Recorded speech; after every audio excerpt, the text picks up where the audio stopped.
Hey guys and girls, I just wanted to take a minute to educate everybody about a problem that is currently happening probably in the majority of areas that can grow warm season turf grass right now. Maybe not further south than say Georgia or South Carolina. It's hard to say where that line would be because these things typically migrate as the temperature cools.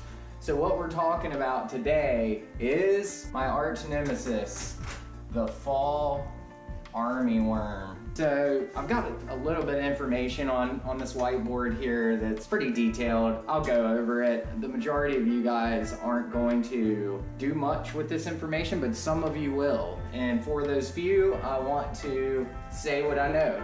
So fall armyworm, the insect order is the Lepidoptera. Family is, I don't even know how to pronounce that. Noctuidae. Noctuidae, but yeah, that's what it is. There's a bunch of different types. The ones we're going to be focusing on today are the fall armyworm, which is very common in warm season turf grass as we move towards the cooler months of the year. So stages of life here, we have the egg, the larva, the pupa, and the adult. And towards the end of this is the part that we really care about. So I got a couple of notes on this board, just things that I have observed through my years of experience in this industry. And one of them is cold winters control the population. There is no way that I can discount this first one right here. If you get a frigid winter, every insect is under control the following year. If you have mild winters like we have had here, then nothing is under control the following season. They fly, mate, reproduce, and feed towards the nighttime. Majority of the reproduction, all that stuff happens at night. The mature caterpillars do most of the damage. The mature caterpillar will consume about a lot of the green material that we love and we want to preserve on our landscapes and our properties. You want to watch out in your zoysia lawns and your Bermuda lawns first. Those are just extremely desirable grasses for this insect. And then my old farmer knowledge.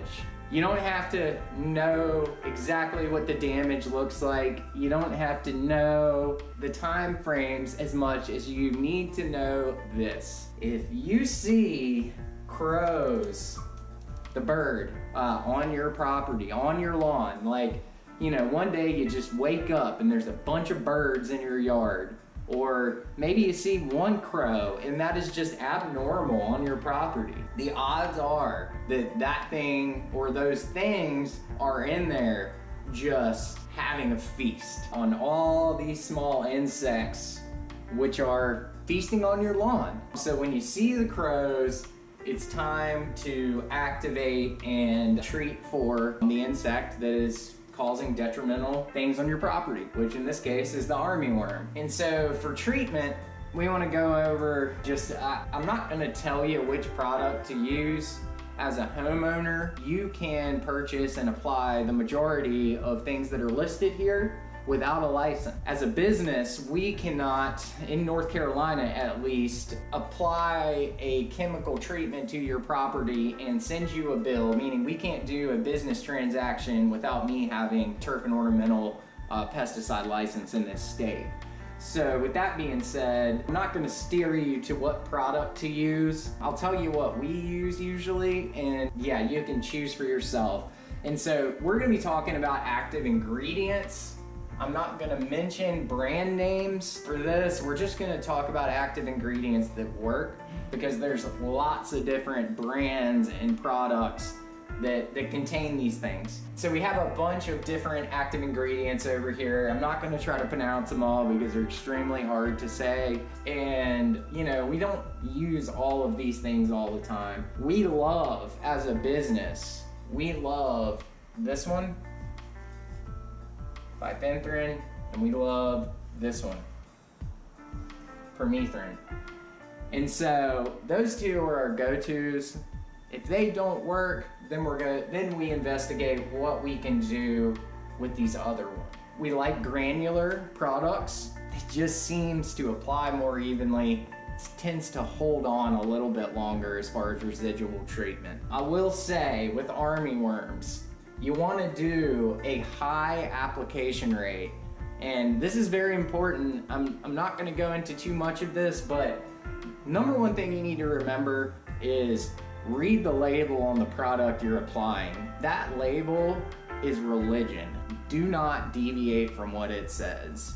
And on those labels, you'll find different rates of application per acre, usually. And you want to go for these armyworms, you want to go for the high rate, you want to hit them hard, and then obviously water in your granular application, and you want to return back to site. It's probably going to be your home, so you're not going to have to return back. You probably just pay attention for about a week or a little bit over a week.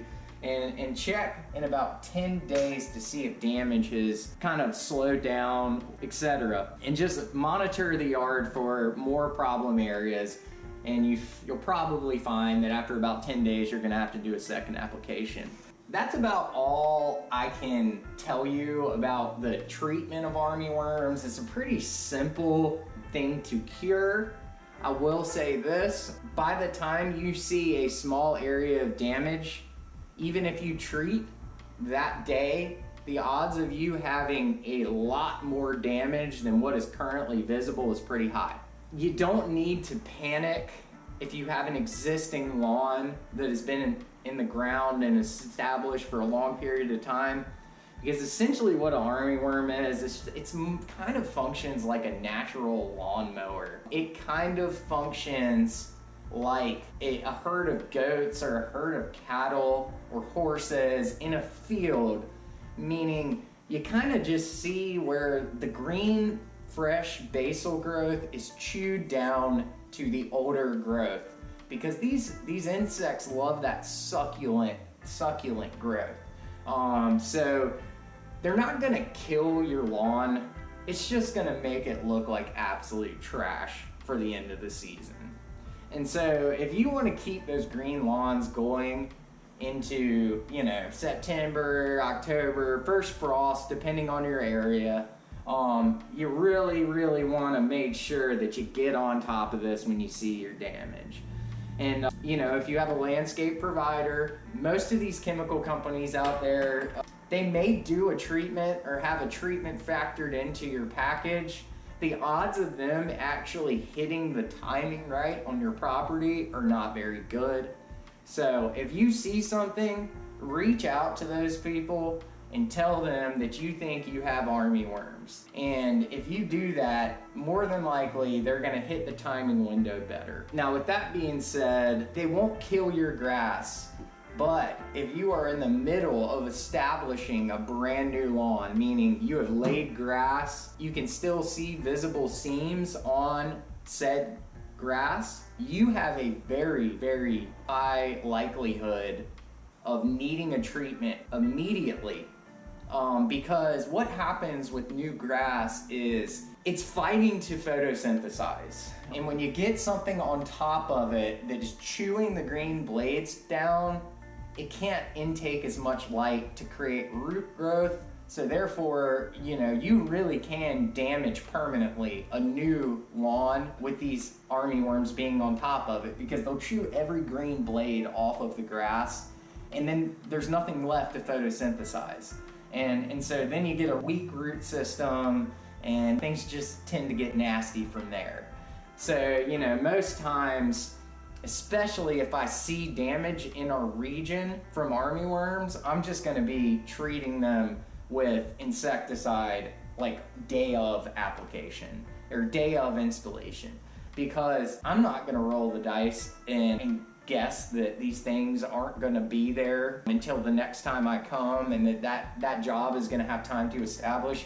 No, I'm gonna cover my bases, do a treatment, give that job the best chances for optimum performance. So with that being said, we'll probably have a couple of shots in this video to show you some damage on turf, but I figured this was very important information that you guys were probably gonna be using over the course of the next couple weeks, so I wanted to get it out there to you. Again, Trey Hughes, Hughes Gardening, thanks for tuning in. Don't forget to like and subscribe, and we'll see you on the next one.